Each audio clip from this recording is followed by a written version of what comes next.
चलो, am I audible to you all? Audible आहे मी तुम्हाला?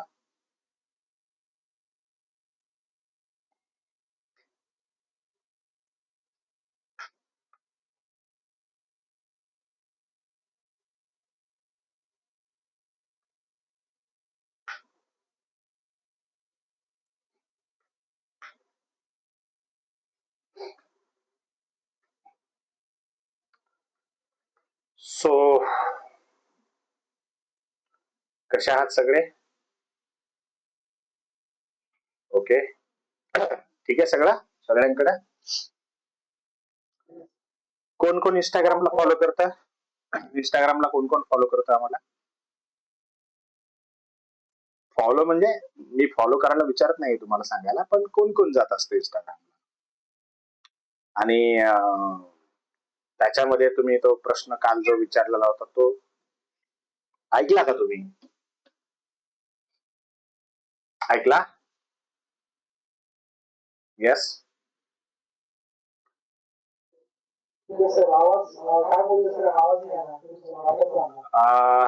मी बोललो की आपण आवाज क्लिअर आहे माझा?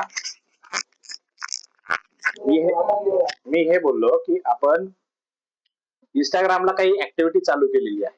इंस्टाग्रामला इव्हन म्हणण्यापेक्षा सगळीकडेच की आपण काय करणार आहे आता तुमच्या ब्रेनला थोडस बूस्ट देण्याचा प्रयत्न करणार आहोत. आणि याच्याच चेन मधला एक व्हिडिओ मी काल पोस्ट केलेला होता रील वरती इंस्टाग्रामच्या. तुम्ही तो पाहिलाय का?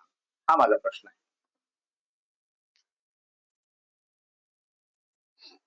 कोणी पाहिलाय?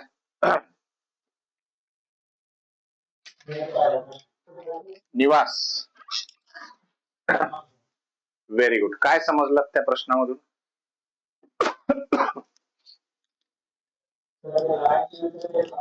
हो हो अगदी अगदी तेच. वेदांत पाहिलाय आपण?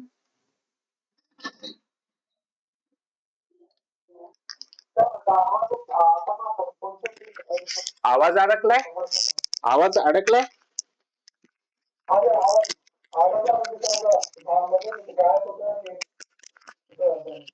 अरे निवास, आवाज तुम्हाला येतोय का क्लिअर?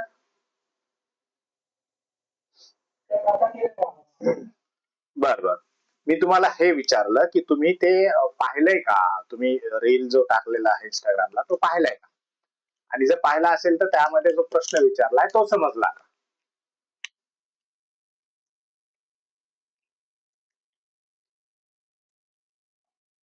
यस वेदांत.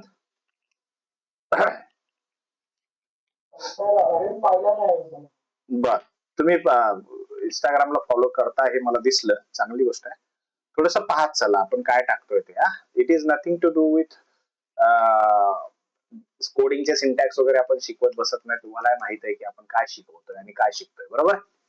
जी पूर्ण एज्युकेशनची जी बोंबाबोंब झालेली आहे त्याला सावरण्याचं काम आपण करत आहोत.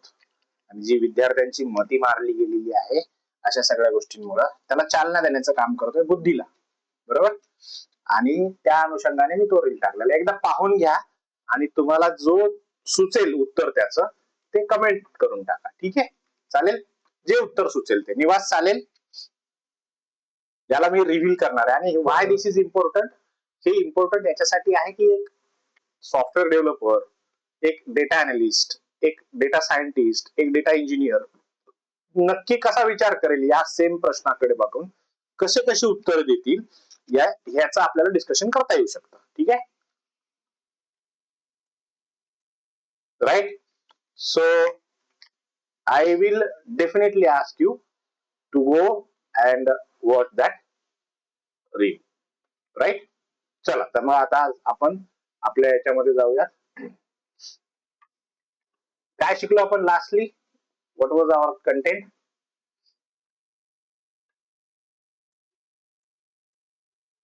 येईल पुन्हा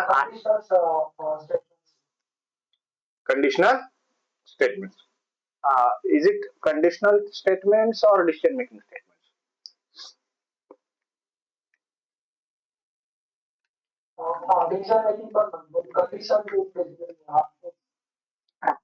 काय आहे कंडिशनल स्टेटमेंट म्हणलं की काहीतरी वेगळं वाटायला लागतं आपल्याला, बरोबर? पण असं नाहीये, हे डिसिजन मेकिंगचे स्टेटमेंट आहेत. कंडिशनल स्टेटमेंट अजून कुठल्या गोष्टीमध्ये कंडिशन्स असतात, भरपूर ठिकाणी असतात. So don't call it conditional statements. हे व्यावहारिकरित्या बरोबर नाहीये, राईट? ठीक आहे, आपण एवढं समजून घेऊ शकतो, राईट? तर आपण डिसिजन मेकिंग स्टेटमेंट पाहत होतो आणि त्याच्यामध्ये आपण मला वाटतं पाहिलं होतं काय,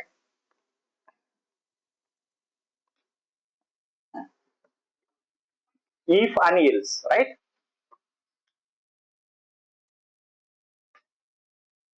आपण सगळं सुरुवातीला काय पाहिलं, सिंपल इफ पाहिलं, त्याच्यानंतर काय पाहिलं, इफ आणि एल्स पाहिलं, बरोबर? आणि आपण डिस्कस केलं होतं जो तिसरा स्टेटमेंट आहे आपलं, ते तिसरं स्टेटमेंटच्या विषयी डिस्कस केलं होतं. काय आहे तिसरं स्टेटमेंट? त्याला म्हटलं जातं नेस्टेड इफ एल्स, बरोबर? आता हे जे नेस्टेड इफ एल्स आहे, हे मुळात कशासाठी वापरलं जातं असं विचारलं तर तुम्हाला काय सांगता येईल?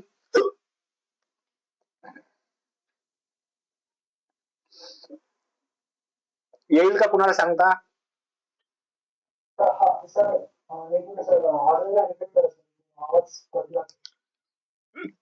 आवाज नाही कटत आहे, व्यवस्थित आवाज आहे, आवाज व्यवस्थित आहे.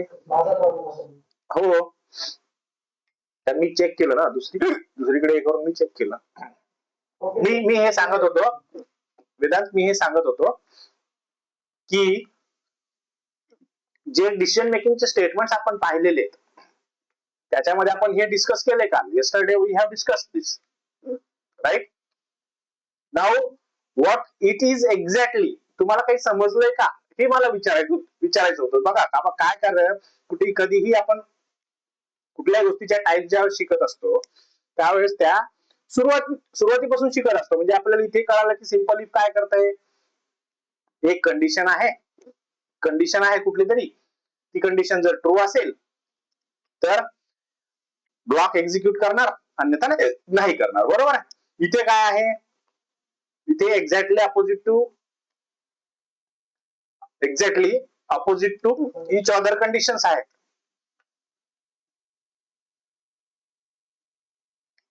Exactly opposite to each other conditions आहेत, बरोबर? कुठे? इथे. आणि इथे सुद्धा सिंपल इफचं काम तेच आहे. इथे सुद्धा इफचा ब्लॉक आहे, इथे सुद्धा एल्सचा ब्लॉक आहे. इफचं काम तेच आहे की जर कंडिशन ट्रू असेल इफच्या समोरची तरच तो आतमध्ये जाईल, ब्लॉक आणि एक्झिक्यूट करेल, बरोबर आहे? मग तसं इथे नेस्टेड इफ एल्सला काय असतं, काय करता येतं, चला एका उदाहरणातून समजून घेऊयात आणि त्याला कसं वापरायचं हेही पाहूयात. नेस्टेड इफ एल्स कसं लिहावं लागतं पहिले तर आपण हे शिकूया, ठीक आहे? बघा, इफ एल्स कसं लिहिलं होतं आपण,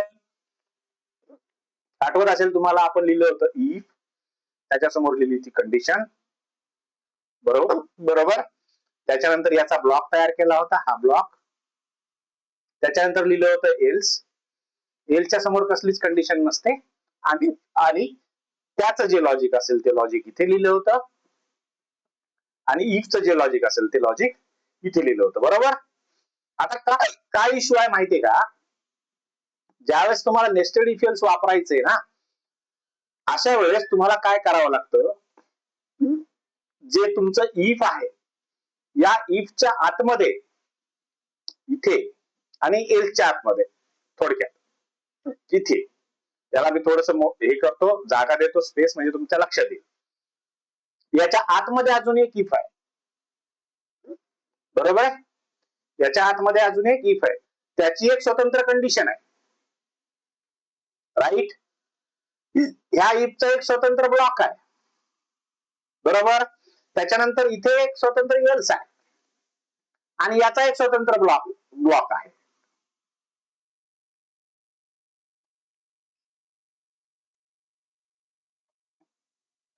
येथे लक्षात मी काय सांगण्याचा प्रयत्न करतोय,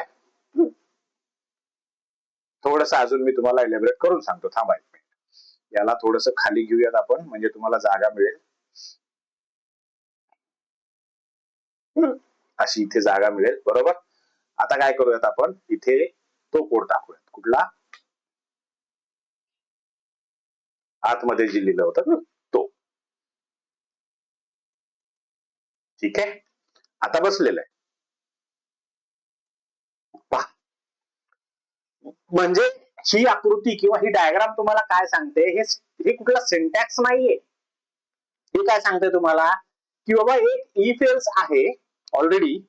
कुठे आहे तेव्हा हे वरचं इफ आहे, आउटर इफ याला म्हणायचं, आणि याचं जोडून आहे ते आउटर एल्स बाहेर आहे, सगळ्यात बाहेरचं, म्हणजे सगळ्यात बाहेरचं इफ आणि सगळ्यात बाहेरचं एल्स यांची एक पेअर झाली की नाही वेदांत, बरोबर. राईट निवास, कळतंय तुम्हाला? यांची एक पेअर झाली, आणि काय झालंय की अजून एक पेअर तयार केली गेलेली आहे, पण ही पेअर या इफच्या आतमध्ये आहे. होऊ शकतंय की अशी एक पेअर अजून याच्या आतमध्ये असेल, इथे होऊ शकतंय की याच्या आतमध्ये अजून एखादी पेअर असेल, बरोबर. काय व्हायला लागले, म्हणजे पेअरच्या आतमध्ये पेअर, पेअरच्या आतमध्ये पेअर, पेअरच्या आतमध्ये पेअर, आणि आपल्याला माहिती आहे की इफ आणि एल्स जी पेअर असते ती पेअर कशी असते, exactly opposite to each other conditions असतात, बरोबर. काय असतात, exactly opposite to each other दोन कंडिशन असतात, फक्त आणि फक्त दोनच कंडिशन असतात. मग ह्या दोन कंडिशन कुठे कुठे आहेत हे पहा. एक तर सगळ्यात वरच्या याच्यामध्ये, म्हणजे इथे आहेत, इथे आहेत, त्याच्यानंतर कुठे आहेत, त्याच्यानंतर इथे आहेत याच्या आतमध्ये, त्याच्यानंतर जर याच्या आतमध्ये अजून काही असेल तर तिथे सुद्धा असतील, आणि याच्या आतमध्ये काही असेल तर तिथे सुद्धा असतील, बरोबर. म्हणजे काय, एका इफच्या आतमध्ये दुसरं इफ एल्स असेल तर आपण अशा इफ एल्सच्या जोड्यांना नेस्टेड इफ एल्स असं म्हणतो. हे वापरलं कशासाठी जातं, तर हे वापरलं जातं इंटरडिपेंडंट कंडिशन्सला चेक करण्यासाठी. कशासाठी वापरलं जातं, इंटरडिपेंडंट कंडिशन्सला चेक करण्यासाठी. आता इंटरडिपेंडंट कंडिशन्स म्हणजे काय, तर याचा अर्थ असा होतो की राजन, तुम्हाला सपोज तुम्हाला, जसं मी काल सांगितलं होतं की एक्झामला जायचंय, तुमची खूप महत्वाची एक्झाम आहे, मग काय लागणार आहे तुम्हाला, इथे समजा या एक्झामचं हॉल आहे, हा हॉल आहे एक्झामचा, बरोबर आहे. आता हा हॉल एखाद्या कॉलेजमध्ये असेल, बरोबर. तर असे किती हॉल्स असतील तिथे, हा एक हॉल आहे, हा एक हॉल आहे, हा एक हॉल आहे, असे ऍटलिस्ट 10-12 हॉल्स असतील ना, बरोबर. आणि हे सगळे हॉल्स कशामध्ये असतील, एखाद्या कॉलेजच्या आतमध्ये असतील की नाही. मग काय होईल, या कॉलेजच्या आतमध्ये जाण्याच्या पूर्वी तुम्हाला इथे असं एक गेट असेल, या गेटच्या आतमध्ये तुम्हाला जावं लागेल की नाही, बरोबर वेदांत, राईट. आणि ह्या गेटच्या आतमध्ये जाण्यासाठी तुम्हाला कंडिशन काय असेल, तर तुम्हाला या गेटच्या आतमध्ये त्याच वेळेस जाता येईल ज्यावेळेस तुमच्याकडे हॉल तिकीट असेल, बरोबर. राईट. पहिल्या गेटच्या आतमध्ये तुम्हाला कधी पाठवतील, ते ज्यावेळेस तुमच्याकडे हॉल तिकीट असेल त्यावेळेस, बरोबर. आता तुम्ही हॉल तिकीट घेऊन आत गेलात तर तुम्ही पहिले जाल त्यावेळेस पहिलाच हॉल चेक कराल ना, पहिल्या हॉल मध्ये जाण्याचा प्रयत्न कराल. तिथे तो इन्स्ट्रक्टर जो असेल तो काय करेल, तुमचा नंबर चेक करेल. तुमचा नंबर समजा आता इथे आहे, इथे 1 to 10 स्टुडंट्सला बसण्याची जागा आहे, ठीक आहे. 1 ते 10 नंबरच्या, इथे 11 ते 20 नंबरच्या स्टुडंटला बसण्याची जागा आहे, बरोबर. दुसऱ्या हॉलमध्ये, तिसऱ्या हॉलमध्ये आहे 21 ते 30 या नंबरच्या स्टुडंटला बसण्याची जागा, बरोबर.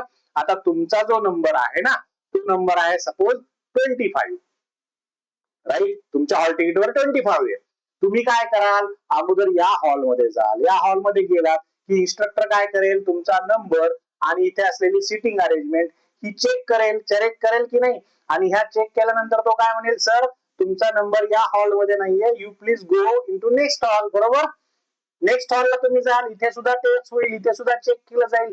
इथे सुद्धा काय म्हणेल तो, नाही सर तुम्हाला या हॉलमध्ये सुद्धा बसता येणार नाही, तुम्हाला पुढे जावं लागेल. का, कारण 25 is not in between 11 and 20, right. मग तुम्हाला अल्टिमेटली कुठे जावं लागेल, या तिसऱ्या हॉलमध्ये जावं लागेल, बरोबर. This will be your correct hall. Right right or wrong? हा तुमचा करेक्ट हॉल आहे. करेक्ट हॉल शोधण्यासाठी तुम्हाला काय करावं लागलं? तुम्हाला प्रत्येक ठिकाणी दोन कंडिशन होत्या. एक कुठली? इथे तुमचा नंबर आहे की नाही, येस ऑर नो, दोन कंडिशन आहेत. बरोबर? जर असता तर तुम्ही काय केलं असतं? आतमध्ये जाऊन बसलं असतात. नाहीये म्हणून तुम्ही काय केलं?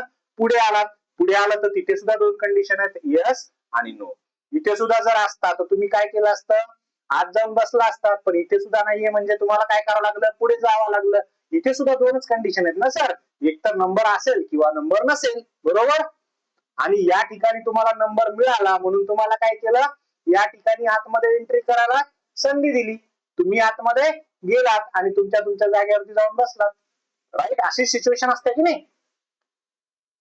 बरोबर? राईट. मग आता आपण हे तर समजलं आपल्याला की नेस्टेड इफ अशा ठिकाणी वापरता येईल. पण ऍक्च्युअली त्याला जर प्रोग्राम मध्ये वापरायचं असेल तर कसं वापरता येईल? एक लॉजिकल कन्स्ट्रेंट सांगतो तुम्हाला मी. एक प्रोग्राम लिहूयात आपण, जो प्रोग्राम याच्यासाठी आपण लिहिलेला आहे. काय प्रोग्राम आहे माहितीये का? एक सिच्युएशन आहे, कॉन्टेक्स्ट. तुम्ही जर ChatGPT ला प्रश्न विचारत असाल ना, तर ते प्रश्न नेहमी कॉन्टेक्स्ट मध्ये विचारले जातात. कॉन्टेक्स्ट म्हणजे काय? संदर्भ. कशाचाही तुम्हाला जर काहीही बोलायचं असेल, काही विचारायचं असेल तर कुठल्या अनुषंगाने बोलता आहात हे सांगणे. बरोबर? कॉन्टेक्स्ट म्हणजे. तर मला आता एक कॉन्टेक्स्ट क्रिएट करावं लागेल आणि हा कॉन्टेक्स्ट तुम्हाला समजावून सांगायला लागेल, जो दॅट तुम्हाला लक्षात येईल की नेस्टेड इफ एल्स कसं वापरलं जातं. बरोबर? समजा suppose there is a company. एक कंपनी आहे तुमच्याकडे. आता हा DSA चा प्रश्न होऊ शकतो, आहे का नाही वेदांत? बरोबर? सपोज एक कंपनी, कंपनीचं नाव आहे XYZ इन्फो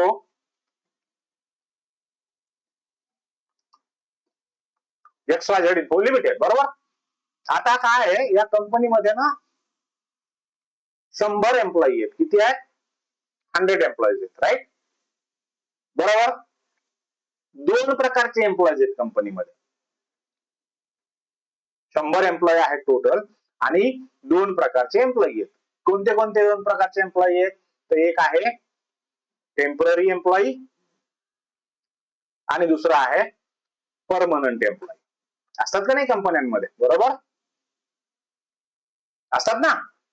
तर इथे सुद्धा टेम्पररी एम्प्लॉई आणि परमनंट एम्प्लॉई. बरं, आता टेम्पररी एम्प्लॉई आणि परमनंट एम्प्लॉई आहे तर काहीतरी कंडिशन असेल ना, कशाच्या बेसिसवरती तू परमनंट आहे किंवा टेम्पररी आहे हे सांगायचं. तर एक कंडिशन आहे. कोणती कंडिशन आहे? समजा तुमची सॅलरी 10,000पेक्षा जास्त आहे, मोर दॅन 10,000. बरोबर आहे? 10,000पेक्षा जास्त आहे तर तुम्ही काय आहात? त्या कंपनीचे परमनंट एम्प्लॉई आहात. तुम्ही काय आहात? त्या कंपनीचे परमनंट एम्प्लॉई आहात. बरं, आता मग जर परमनंट एम्प्लॉईची व्याख्या आपण केली 10,000च्या वर असणारे सॅलरी, तर मग टेम्पररी एम्प्लॉईची व्याख्या काय होईल? काय होईल वेदांत, निवास, कबीर? अरे बरोबर आहे, सांगा.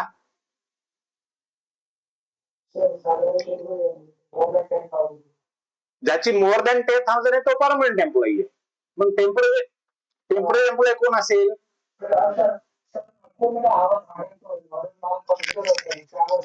अच्छा अच्छा, नाही काही हरकत नाही. आता येतोय? नाही असं. अच्छा ठीक आहे. बरं, मी हे विचारत होतो वेदांत की जर आपण व्याख्या केली ना परमनंट एम्प्लॉईची, आणि परमनंट एम्प्लॉईची व्याख्या अशी केली आपण की ज्या एम्प्लॉईची सॅलरी 10,000च्या वर आहे तो परमनंट एम्प्लॉई आहे. बरोबर? राईट? नाही ऐकायला येत नाही एक अजूनही? हा, तर मग आपण परमनंट एम्प्लॉईची व्याख्या 10,000च्या वरची केली आहे. मग टेम्पररी एम्प्लॉई कोण असेल? Less than 10,000. It is so easy. Right? म्हणजे ज्याची सॅलरी 10,000पेक्षा कमी आहे तो काय होईल? आपला टेम्पररी एम्प्लॉई होईल. म्हणजे आपण इथे लिहू शकतो की नाही, 10,000च्या पेक्षा ज्याची सॅलरी कमी आहे तो टेम्पररी एम्प्लॉई आहे. बरोबर? म्हणजे दोन exactly opposite to each other condition आहेत की नाही तिथे? आहेत ना, बरोबर. आता काय विषय आहे, महिन्याची 5 तारीख आहे, बरोबर, किंवा 1 तारीख आहे. समजा 1 तारखेला सगळ्या कंपनीची सॅलरी होते 1 तारखेला, बरोबर. आता 1 तारखेला सॅलरी झाली. सॅलरी झाल्यानंतर या कंपनीचा काय आहे की ही कंपनी सॅलरी झाल्यानंतर दुसऱ्या दिवशी सॅलरी स्लिप इश्यू करते. ज्या सॅलरी स्लिप असतात ना त्या दुसऱ्या दिवशी इश्यू करतात, बरोबर. आता सॅलरी स्लिप घेण्यासाठी एम्प्लॉयला पर्सनली कुठं जावं लागतंय, एचआरच्या डेस्ककडे जावं लागतंय. एचआर म्हणजे कोण, ह्युमन रिसोर्स वाले, ज्यांच्याकडे हे सॅलरी, रिक्रुटमेंट, जॉब वगैरे गोष्टी असतात ती लोक, बरोबर, जे की मी होतो. मग एचआरच्या डेस्ककडे तुम्ही आलात वेदांत समजा, तर मी तर 100 लोकांना ओळखू नाही शकणार ना, पर्सनली ओळखू शकेल का, नाही. मग मी तुम्हाला काय विचारेल की वेदांत तुमचा एम्प्लॉई आयडी सांगा, बरोबर, राईट. एम्प्लॉई आयडी विचारेल ना, आणि मला तुम्ही सांगाल की सर माझा एम्प्लॉई आयडी आहे 150. आता मला सांगा, जर तुम्ही 150 हा एम्प्लॉई आयडी मला सांगितलाय आणि मला सॅलरी स्लिप मागताय, तर मी देईल का तुम्हाला सॅलरी स्लिप, देऊ शकेल का. माझ्याकडे एम्प्लॉई 100च आहेत, म्हणजे ऑब्विसली माझ्याकडे जर एम्प्लॉई कोड असतील तर ते किती असतील, 1 पासून 100 पर्यंत, बरोबर, राईट. तुम्ही मला म्हणताय 150, तर मग तुमची सॅलरी स्लिप असेल का माझ्याकडे. मी काय सांगेल तुम्हाला की sir you are not an employee, बरोबर. मी काय म्हणेल तुम्हाला, you are not my employee म्हणेल की नाही, बरोबर. आणि जर तुम्ही मला सांगितलं, काय सांगितलं, तुम्ही सांगितलं की तुमचा जो आयडी आहे तो 67 आहे, तर मग मी तुम्हाला काय करेल, कोणती सॅलरी स्लिप द्यायला पाहिजे, कारण 2 सॅलरी स्लिप आहेत माझ्याकडे, एक आहे परमनंट एम्प्लॉईची, दुसरी आहे टेम्पररी एम्प्लॉईची. तुम्ही सांगितलं मला 67 आहे, मी कुठल्या बेसिसवरती तुम्हाला सॅलरी स्लिप द्यायची, तुमच्या असलेल्या सॅलरी अमाऊंटच्या बेसिसवरती, बरोबर, राईट. मग माझा नेक्स्ट प्रश्न काय असेल, आता 67 आहे म्हणल्यावर इट इज कन्फर्म की you are my employee, right. तुम्ही माझे एम्प्लॉई आहात की नाहीत. आता 67 आहे म्हणजे यू आर माय एम्प्लॉई, आणि जर तुम्ही माझे एम्प्लॉई निघालात त्याच्यानंतर मला काय बघावं लागेल की तुम्ही टेम्पररी आहात की परमनंट आहात, बरोबर, राईट. आता जर तुम्ही मला सांगितलंय की एम्प्लॉई कोड तुमचा 67 आहे, माझा इमिजिएट क्वेश्चन तुम्हाला असेल, काय असेल, व्हॉट इज युअर सॅलरी, बरोबर, किती सॅलरी बाबा तुझी. मग तुम्ही सांगाल की सर माझी सॅलरी 10,000 आहे, बरोबर, किंवा 11,000 आहे. 10चा कन्फ्युजन होईल तुम्हाला, 11,000 आहे. तुम्ही सांगितलं मला 11,000 आहे, तर 11,000 कोणत्या बेसिसवरती, कोणत्या कंडिशन मध्ये बसते आपल्याकडे, परमनंट एम्प्लॉईच्या कंडिशन मध्ये बसते की नाही. मग मी तुम्हाला कोणती सॅलरी स्लिप इश्यू करेल, परमनंटची इश्यू करेल. आणि जर तुम्ही मला सांगितलं की तुमची सॅलरी जी आहे ती 9,000 आहे, तर तुम्ही कुठल्या कॅटेगरी मध्ये बसाल, टेम्पररी एम्प्लॉईच्या, बरोबर. याला म्हणतात इंटरडिपेंडन्सी. तुम्हाला वाटायला खूप कॉम्प्लेक्स वाटेल, पण हे खूप सोपं आहे, आणि आपण आता त्याला 2 मिनिटात प्रोग्राम मध्ये टाकून बघूयात. त्या कंडिशन्स लक्षात आल्या तुम्हाला, 1 पासून ते 100 पर्यंत एम्प्लॉई आयडी आहेत, बरोबर, राईट. 10,000पेक्षा जास्त सॅलरी असेल तर तो परमनंट एम्प्लॉई, 10,000पेक्षा कमी असेल तो टेम्पररी एम्प्लॉई, राईट. माझं काम आहे की तुम्हाला सॅलरी स्लिप इश्यू करून देणं, बरोबर. चला आता आपण सी लँग्वेज मध्ये एक ऍप्लिकेशन असं बनवू, एक second.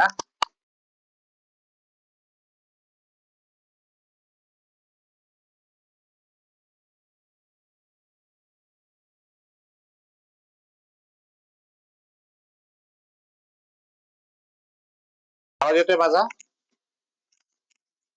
I am audible to you.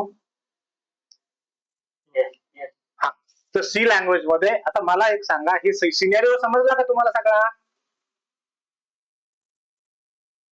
परत सांगू,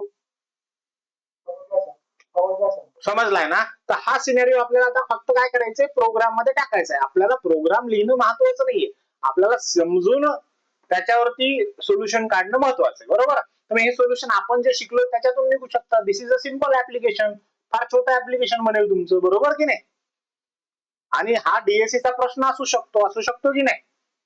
सोल्युशन करतोय ना आपण एका प्रॉब्लेमचं, आणि कशाच्या बेसिसवर करतोय आपण, फक्त काही गोष्टी शिकल्यात, जास्त नाही शिकलेला आपण, बरोबर. चला बघूयात याला आपल्याला टर्बो मध्ये कसं लिहिता येईल. बघा लक्षात ठेवा कंडिशन्स काय काय आहेत, आपल्याला त्या कंडिशन सगळ्या वापरायच्या. आणि आपण सध्या बघत आहोत नेस्टेड इफ एल्स, बरोबर. चला बघूयात. हे आपण काल काहीतरी प्रोग्राम केलेला आहे, कोणता आहे हा, बिफोर डिसिजन मेकिंग. अच्छा, आपण ऑड इव्हनचा नंबर प्रॉब्लेम केलेला, राईट. चलो आता हे काय करायचं नाही आपल्याला, हे सगळं काढून टाकू. हे आफ्टर आणि बिफोर राहू द्या तुमच्या लक्षात येण्यासाठी, बरोबर. चल आता इथे आपल्याला काय काय आहे घ्यायचंय, आपल्याला सॅलरी घ्यायची आहे, राईट. आणि काय घ्यायचंय, आयडी घ्यायचा आहे. एम्प्लॉय आयडी आणि एम्प्लॉयची सॅलरी घ्यायची, दोन्ही घ्यायच्यात ना. तर आपण दोन व्हेरिएबल आपल्याला डिक्लेअर करावे लागतील.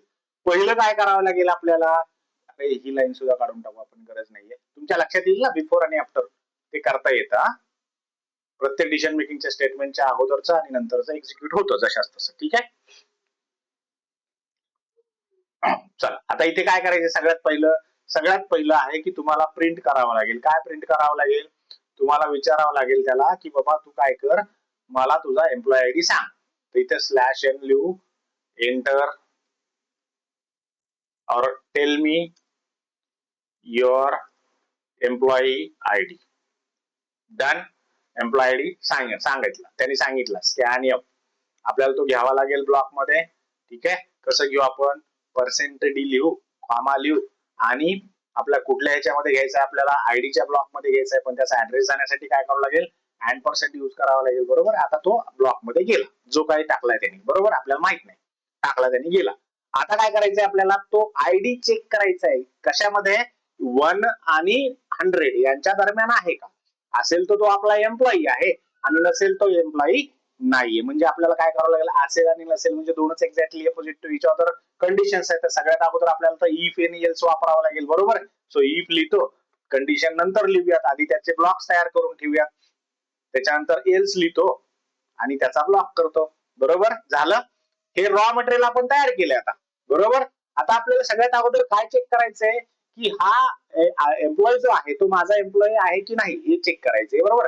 आणि कशाच्या बेसिसवरती, जर त्याचा एम्प्लॉय आयडी हा 1 ते 100 दरम्यान असेल तर मग काय लिहिता येईल आपल्याला, if ID is greater than or equal to 1, आणि एक ऑपरेटर आपल्याला माहित आहे की मोर दॅन 1 कंडिशन एकत्र कंबाईनली जर चेक करायचे असतील तर आपण काय करतो, लॉजिकल ऑपरेटर वापरतो. आणि जर दोन्ही कंडिशन ट्रू असतील तरच करायचं असेल तर आपण काय करतो, लॉजिकल अँड ऑपरेटर वापरतो, बरोबर. ID is greater than or equal to 1 म्हणजे 1 किंवा 1 पेक्षा अधिक असेल तर, आणि ID is less than or equal to 100, आणि जर तो आयडी 100 आत असेल, 100 किंवा 100 आत असेल तर काय करायचंय, तर त्याला सांगायचंय you are my employee, print F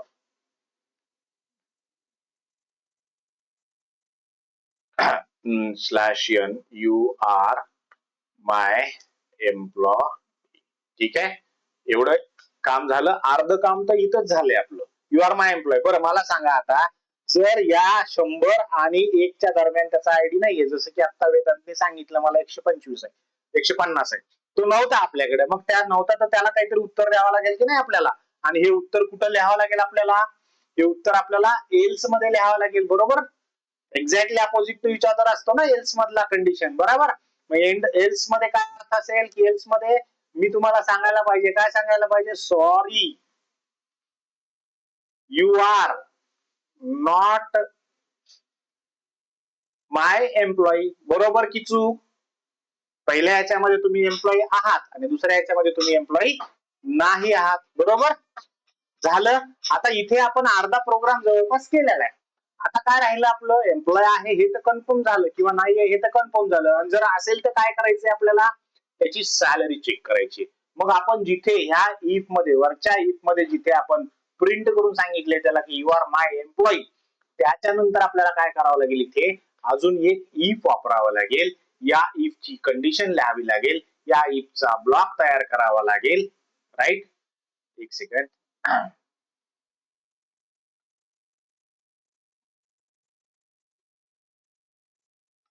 या इफ चा ब्लॉक तयार करावा लागेल, आणि या इफ च्या ब्लॉकच्या नंतर आपल्याला एल्सचा ब्लॉक तयार करावा लागेल आणि अशा पद्धतीने आपण या सगळ्या कंडिशन्स लिहू शकतो. काही नाही केलं आपण, फक्त इथे एका इफच्या मध्ये दुसरं इफ अजून लावलंय, बस इफ एल्स, दुसरं काय अजून काहीच नाही केलं आणि यालाच नेस्टेड इफ एल्स म्हणतात. मग आता दुसरी कंडिशन कोणती आपली? पहिली तर आपण चेक करूनच आत गेलोय. आता दुसरी कंडिशन कोणती? सॅलरी जर 10,000च्या वर असेल तर तो माझा परमनंट एम्प्लॉय, बरोबर आहे. मग आपण लिहूयात if salary is greater than or equal to 10,000, बरोबर.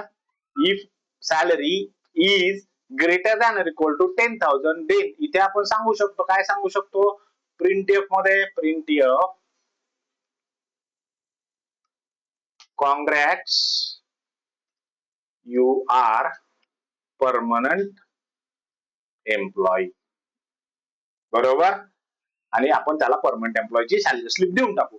पण याच्यामध्ये एक गोष्ट अजून राहिलेली, काय की सॅलरी 10,000च्या वर आहे हे आपल्याला कसं कळेल? कारण सॅलरी तर आपण इनपुट घेतलेलीच नाही, म्हणजे आपल्याला इनपुट कुठे घ्यावं लागेल? या प्रिंटएफच्या नंतर. म्हणजे तुम्ही ज्यावेळेस सांगताय त्याला की यू आर माय एम्प्लॉई, त्याच्यानंतर तुम्हाला विचारावं लागेल ना त्याला सॅलरी किती आहे बाबा तुझी. तो प्रिंटएफ अजून एक स्टेटमेंट घ्यावा लागेल. इथे ह्या प्रिंटएफ मध्ये आपल्याला लिहावं लागेल enter your salary, tail me your salary, बरोबर. आता ही सॅलरी कुठल्या ब्लॉकला पाठवायची आपल्याला? सॅल नावाच्या ब्लॉकला पाठवायची आहे. म्हणून इथे काय करू आपण? %d कॉमा सॅल आणि याच्या ब्लॉकला एक्झॅक्टली जाण्यासाठी त्याचा ऍड्रेस द्यावा लागेल, म्हणजे ऍड टाकावं लागेल, बरोबर. आता आपल्याकडे सॅलरी आलेली आहे. आपण चेकही करतोय की 10,000पेक्षा जास्त आहे का सॅलरी. आपण त्याला सांगतोय की congratulations you are permanent employees आणि तुला एम्प्लॉईची सॅलरी मिळेल, परमनंट एम्प्लॉईची सॅलरी स्लिप मिळेल. आणि जर त्याची सॅलरी 10,000पेक्षा कमी असेल तर तरी देखील आपल्याला त्याला काहीतरी सांगावं लागेल ना. मग इथे सांगू आपण प्रिंटएफ इथे सांगावं लागेल /n नेक्स्ट लाईन लिहिण्यासाठी की बाबा काय you are my temporary employee. बघा इथे लक्षात तुम्हाला काय झालं ते. आणि इकडे एल्स मध्ये तर आपण लिहिलंय sorry you are not my employee, बरोबर. त्याच्यानंतर आपल्याला या डिसिजन मेकिंग स्टेटमेंटच्या नंतरचे स्टेटमेंट सुद्धा एक्झिक्यूट होणार आहेत आणि अगोदरचे होणार आहेत. चला बघूयात. कंपाईल केला, रन केला.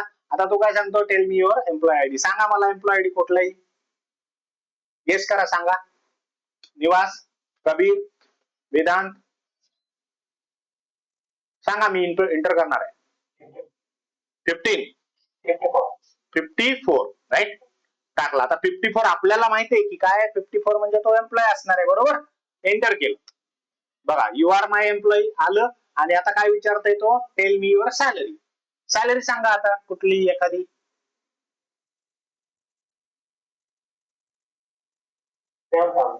7,000.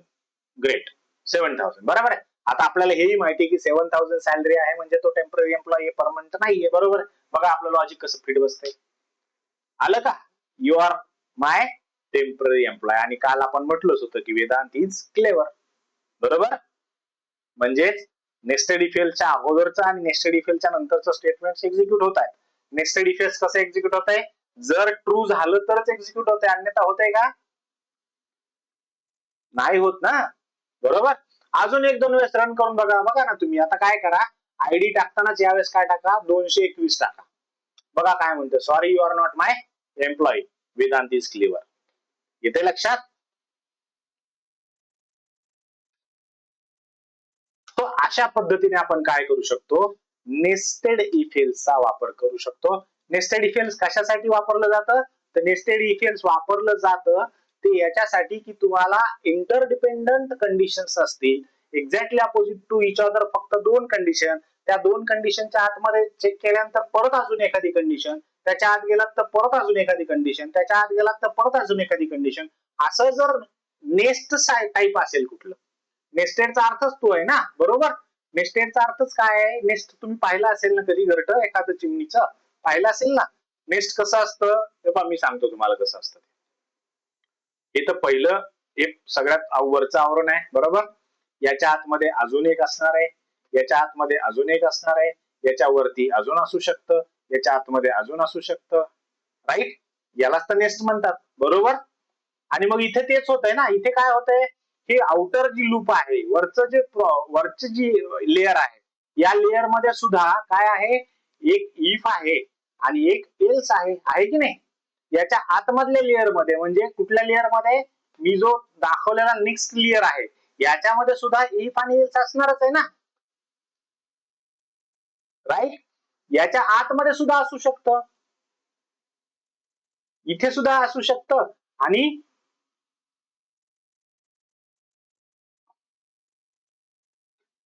इथे सुद्धा असू शकतं. राईट ऑर रॉंग, येते लक्षात.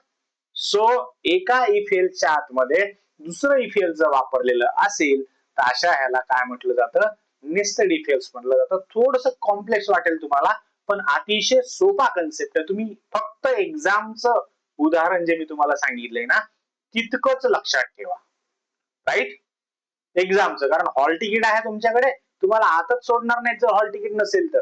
हॉल तिकीट असेल तरच आत सोडलं जाईल, बरोबर. आणि आत गेल्यानंतर सुद्धा तुम्हाला अशाच हॉलमध्ये प्रवेश करता येईल ज्या हॉलमध्ये तुमचा सिटिंग नंबर आहे, सिटिंग अरेंजमेंट आहे. इतर कुठल्याही हॉलमध्ये तुम्हाला जाता येणार नाही, येईल का जाता, नाही जाता येणार, बरोबर. तर अशा अर्थाने जे जिथे प्रोग्राम मध्ये तुम्हाला अशी सिच्युएशन येते, असा कॉन्टेक्स्ट येतो, अशा वेळेस जे वापरावं लागतं त्याला काय म्हटलं जातं, नेस्टेड इफ एल्स म्हटलं जातं. This was the very third decision making statement आपलं जे होतं ते. आता चौथं डिसिजन मेकिंग स्टेटमेंट कडे आपल्याला व्हायचंय, पण जसं की मी तुम्हाला कालच सांगितलं होतं, आपल्याला प्रॉब्लेम काय आहे, आपल्याला प्रॉब्लेम टाइमचा नाहीये, आपल्याला वेळेचा प्रॉब्लेम नाही, आपल्याला बंधन आहे कन्फ्युजनचं, की I don't want you to become confused on this. मला हे नकोय की तुम्ही कन्फ्युज्ड व्हाल, कारण हे स्टेटमेंट्स अशी गुंतागुंतीची होत चालतात की आपल्याला वाटायला लागतं की अरे मला ते कॉम्प्लेक्स व्हायला लागले, बरोबर आहे, मी कन्फ्युज्ड व्हायला लागलो, आणि म्हणून थोडासा गॅप देऊनच आपण चाललोय, राईट. सो उद्या आपण पाहूया. उद्या आपल्याकडे आहे next else, if else ladder आणि त्याच्यानंतर आहे स्विच केस, आणि एक गोष्ट आहे जी आपल्याला शिकायची आहे ती आहे कंडिशनल ऑपरेटर. हे मी मुद्दाम ठेवलेलं होतं, जाणीवपूर्वक ठेवलेलं होतं. हे याच्यासाठी ठेवलं होतं की हे जे कंडिशनल ऑपरेटर आहे हे सुद्धा एक डिसिजन मेकिंगचं स्टेटमेंट सारखं वापरलं जातं. वेदांत आलं लक्षात. That is why we kept it alone, की आपल्याला हे नंतर बघायचं होतं. आपण हे उद्या बघूयात आणि मग पुढे जाऊ, राईट. सो हा बोला वेदांत.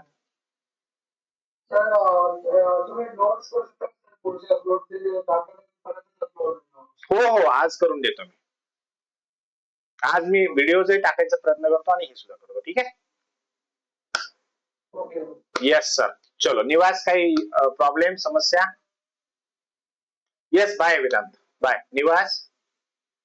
येस ओके निवास, ते मी तुम्हाला सांगितलं होतं काल, आपण जो कन्सेप्ट शिकलेला आहे त्या कन्सेप्टच्या विषयी तुम्हाला लिहायचं आहे आणि एक व्हॉट्सअप मेसेज करायचा आहे की सर मला हे समजलं आहे, हे समजलं नाही. प्लीज प्रॅक्टिस करा. वेदांत पाठवतोय मला रोज, तुम्ही पाठवत नाहीये. ठीक आहे, चलो बाय बाय, टेक केअर. या